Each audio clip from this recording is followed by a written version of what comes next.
An important part of my work with other people and myself is around and involving sexual energy and what I call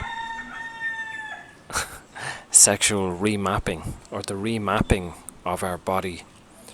So we're carrying, whatever trauma, and some of us obviously have been sexually abused, but we're also carrying trauma, from our parents perhaps who were sexually abused, but certainly our ancestors, and even in the family line. Only 100 years ago, look at how barbaric the world was, and wherever our ancestors have been.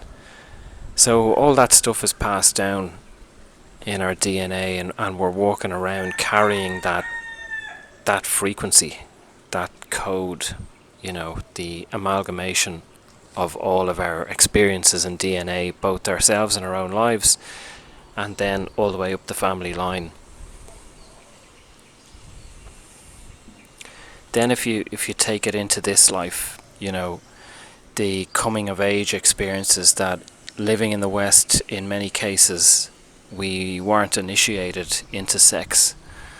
So there are tribes and there are cultures that will actually initiate boys and girls or teens into what sex is. So for example, if a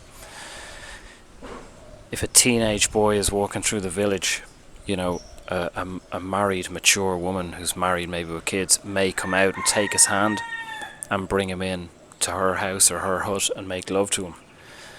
And this wouldn't be anything that would be seen as untoward or dysfunctional. His first sexual experience then would be with a mature woman, would be a higher experience. He would be initiated into sex. Now, if you flip that around and you say that a teenage girl is walking through the village and a married man sees her and he brings her by the hand, obviously gently, into his hut, and he makes love to her. It is the same thing, that her first experience is a gentle, higher, without force or without any kind of pressure or without any kind of peer pressure. So this young man and woman then go out into the world and they encounter other teens in the opposite sex in their potential first relationship or first sexual relationship, and they now have experience to work off of what it feels like to be treated respectfully and sexually and passionately, not abusively and not with peer pressure or under pressure to please the other person, any of that kind of stuff. So we would look at that and we would kind of be judgmental of like this older man or older woman, but at the same time we're not raising or initiating our teens, so they're exploring through the internet, pornography, the media, alcohol, all sorts of pressure and classroom and school stuff. So if our frequency and our body is emanating this frequency of all this, for want of a better word, dysfunction or trauma that we in our DNA line is carrying, that is within the physical body. When we touch someone else, how we touch someone else, or when we're touched and how we're touched, how we respond to that touch. So the remapping would be to begin again, to learn how, starting with ourselves, how to touch ourselves again, and not just, with the rush towards orgasm. So women can tend to depend on the clitoris too much, and men on the head of the penis, that's where the sensation is, and that's what brings us to orgasm. So when we just want release, we want stress release, or to be relaxed, or to fall asleep, or whatever it is, we both sexes can rush to orgasm. So there's no compassion, there's no sensuality in that, there's no relationship in a sense with our sexual being or our body.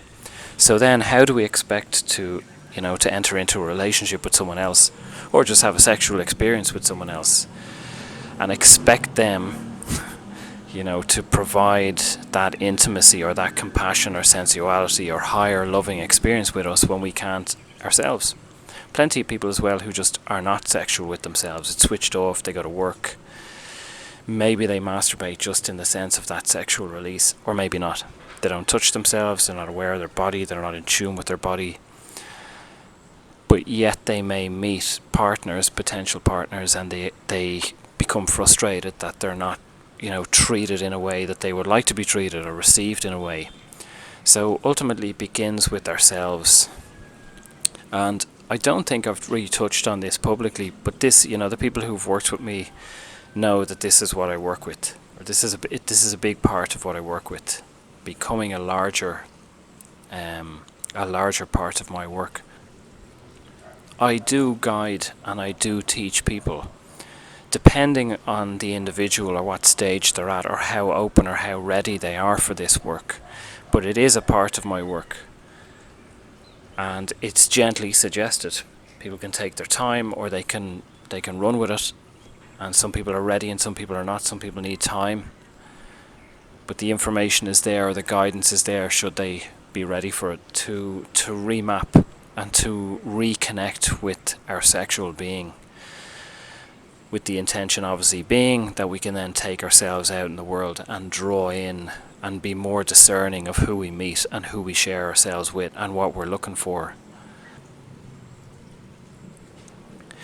Now, the remapping of sexual energy for me comes after the foundation of my shadow work. Because remapping the body releases trauma. How we've treated ourselves or how others have treated us, or whatever is trapped in that DNA. And we need to be able to witness that. We need to be able to work through that. So there's lots of people going to Tantra classes and Tantra sex classes and all the rest of it. I haven't attended any of this. I don't really know much about any of this at all. I do at times get people asking me, I get emails from time to time, asking me, how did I train in shadow work, or what books did I read on this subject or that subject, or I haven't trained in any of this. This has all been through my own exploration and my own guidance. And I know to some people that immediately they switch off. But to me, if I can meet people like myself, it immediately inspires me that we're finding our own path. When I was guided by a shaman, by a woman maybe, I'm not sure, 2 or 3 years ago, to move into the area of sexual energy, I knew that instinctively myself, but I didn't have the courage to admit it to myself or to admit it to anyone else. And she had encouraged me to go into this direction, and I asked her, I said, where do I start? What books do you recommend? What people should I look up? And she thought about it and she said, no, for you shouldn't read anything that you'll attach to it. And it took me a while to realize that yes, I would highlight and I would try to think, on chapter 6 it says to do this. And really it's about presence, which I have learned through shadow work, through my own shadow work and teaching it, that being able to witness what's passing through, we are guided on how to act. We know instinctively where the pain is, we know instinctively how to work. So to return to that initial point of people going to Tantra classes, or a lot of that is to try and build better sex. Sorry, but I don't really have any interest in that. I got complete, if you like, with physical sex. And the reason I moved deeper into this area was to find a deeper intimacy and the power of what sex actually is. Sex is not about orgasms or getting off or groping each other. All that's fine, but once there's a foundation of intimacy or of a heart connection, the potential, and I mean the potential for traveling outside the body, contact with other beings, contact with our higher self, downloads, like in a sense it's a medicine work. It's we're activating, Ramtha used to say that the human body is a spaceship. As we learn to work within this, it's so interesting that a lot of spirituality is about trying to get out of the body, trying to meditate and have spiritual experiences and go to other dimensions. And the reality is, the more that I'm in my body, the more that I develop my relationship and healing and intimacy with what this body is, how I've designed it and what I carry within it, what DNA, what pain, what trauma, what hurt, what joy. The more I develop my relationship with this being, with my physical being, the greater experiences I have, and the more my own heart expands and my own experiences expand.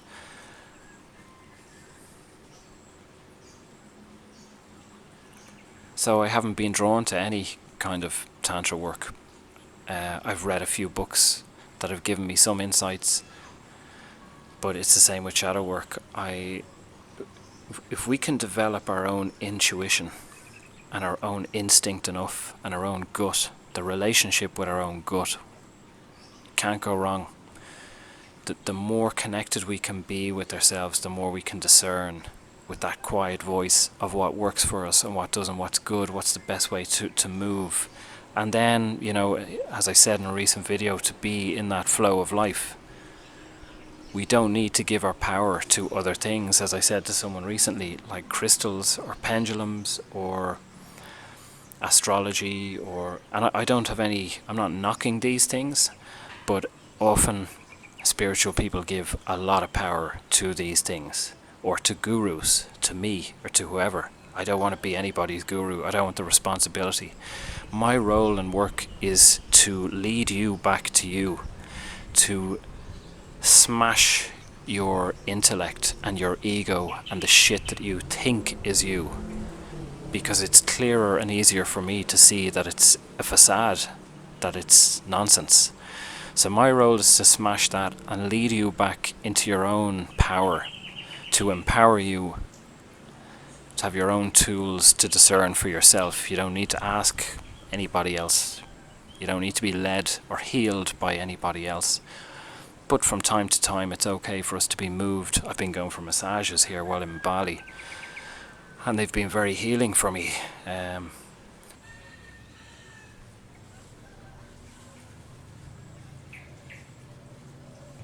just wanted to give a few words about sexual energy in this work.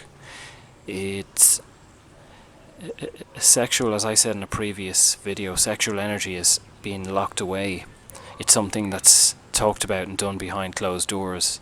What we don't realize is that sexual energy is everywhere. It's in every communication, and the more we ground it and the more we're at peace with it, the less lower sexual it is and the more higher sexual it is. It's constructive, it's intimate, it's open, it's honest.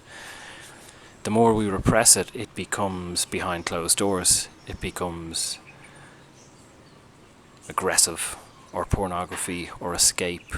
But ultimately the foundation of my work is the shadow. The shadow first. If we can integrate what is being presented to us and witness it, then we can move into remapping and into sexual energy.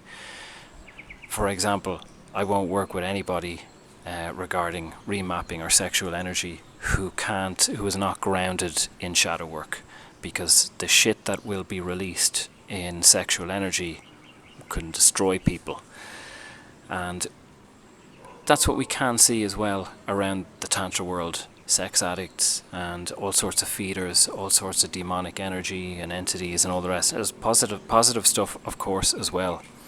But if people are not grounded in that foundation to clear and to know what they're working with and how to work with, I don't want to be bringing that kind of ungroundedness to sex or supposed intimacy with other people. So I hope this was of use. Feel free to ask any questions, get in contact. If you feel moved and if you feel you benefit from my work, Instagram work or the videos, there's a link below to donate. I welcome the cost of a cup of coffee, cost of a newspaper or magazine. It's all an exchange of energy and purposeful, and I'm grateful. So be well. Thanks for listening.